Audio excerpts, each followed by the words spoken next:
Welcome back to History in Motion, proudly brought to you by Midas. Before the break, I asked you a quick question. When did the tradition of spraying a bottle of champagne on the winner's podium after a race begin? The answer is in 1967, when Dan Gurney and AJ Voigt won the 24 Hours of Le Mans in a Ford GT40. Gurney spontaneously shook the bottle of Moet and Chandon and sprayed it on everyone in the vicinity. The cars are lined up and ready to go. Andre Darthel perhaps a little too keen to get racing. The lights are out and they're off. Terrible start there for Jeff Gable as he gets bogged down and passed by at least 4 cars before turn 1. Rob Gearing is off into the distance with Glenn Clark in second. Etienne Stradom, Chris Woolley and Sean Hewitt all bunched tightly together as they make their way through turn 1. Behind them, Connor Jones and Johan Nel run side by side. Under the bridge and heading to turn 2, and Connor Jones comes down the right-hand side of Nell and moves ahead, off in pursuit of Chris Woolley and Sean Hewitt. The field is still tightly bunched together as they jostle for position over the first few corners. Jeff Gable running alongside Andre Duplessis into turn 3. He will be looking to make up some of the ground he lost on the start. Close racing throughout as Rob Mordaunt passes Mark Futcher and Tim Clamp. In the battle for second place, Etienne Stradom maneuvers his way past Glenn Clark. Sean Hewitt also having a look down the inside of the boot. The green Class X machine of Chris Woolley is being hunted down by Johan Nel. Up to Castle Corner they run. Coming through the right-handers and Clark goes down the inside of Stradom. Side by side they run through Heelscorp. Clark edging ahead as they race to the final turn. Into the boot, a gaggle of Lotus's pile on. Mark Futcher and Yuan Dutoy side by side with Ben Knight and Dave Vervoet right behind them, all pushing hard. Dutoy leads them into Castle Corner. Futcher and Vervoet wheel to wheel. Ahead of them, Tim Clamp, who is running alongside Johan Murray, goes off out wide and rejoins the race behind the four-way battle. Dutoy still ahead in that battle, with Mark Futcher challenging all the way to the Uncinis. Futcher moves ahead of Dutoy and Vervoet comes down the inside as well. He can't make it work for him just yet.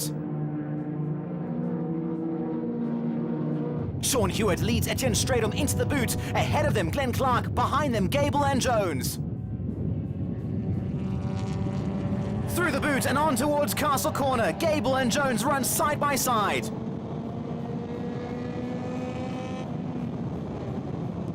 Jones with the inside line has the advantage and moves ahead of Gable on the run to turn 6. Coming through Uncini 2 and Gable comes back at Jones and the pair run wheel to wheel down the back straight. Gable edging ahead slightly as they come into turn 9. Jones hanging on.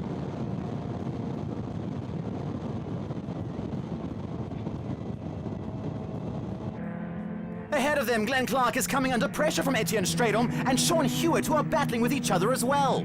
Through Heelscorp and Hewitt moves ahead of Stradom. Stradom will fight back though. Through turn 2 and on to turn 3, Yuan Dutoy and Ben Knight are locked in battle. Dutoy edging slightly ahead and hoping to catch up to Vervoet in front of him. Connor Jones having a look down the inside of Gable as they come down the back straight, mirroring what Gable did earlier. Contact between the two. Jones is sent spinning and Gable's able to continue with his race.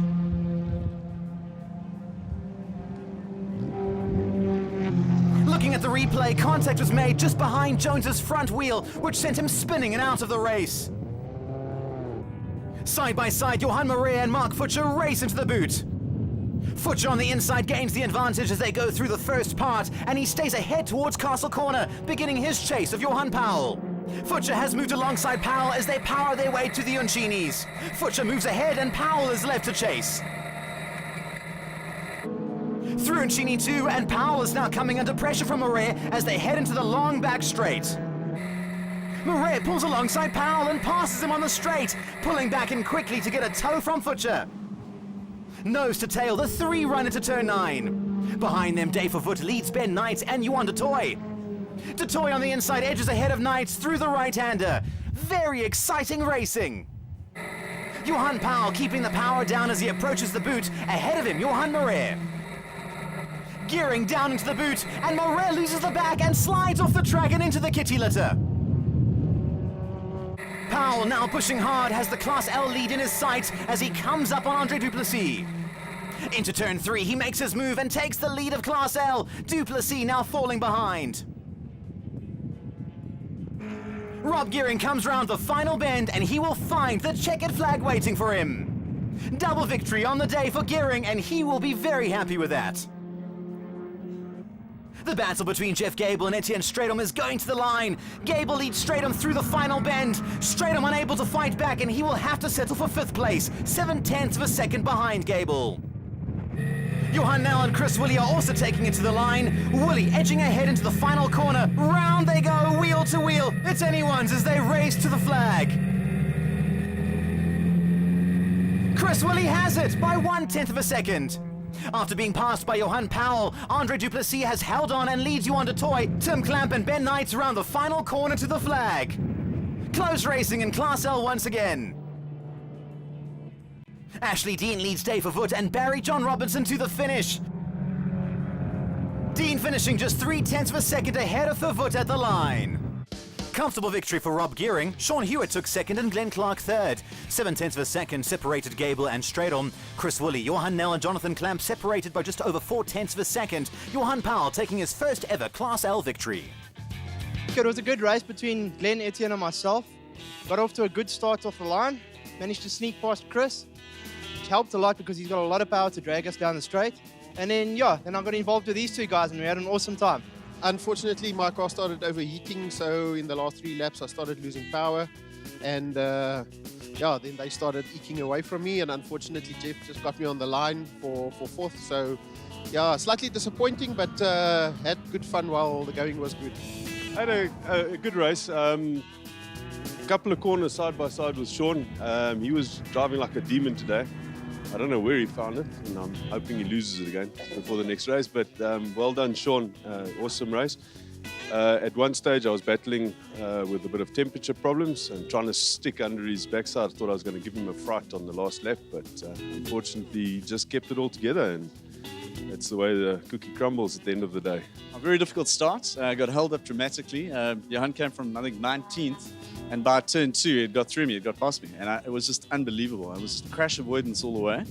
And immediately I was on the back foot. I was just chasing. It was really, really tough start. A lot of fun, hard driving, and luckily nothing happened. And that's the day. It's a fine track. It's fantastic. It's one of the best tracks as far as I'm concerned. Well, it was awesome. I managed to stay behind Andre. I managed to lose my other competitors.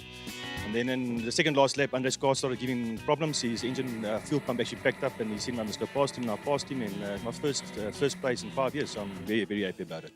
We'll be back with some great action from the Liqui Moly endurance cars after the break.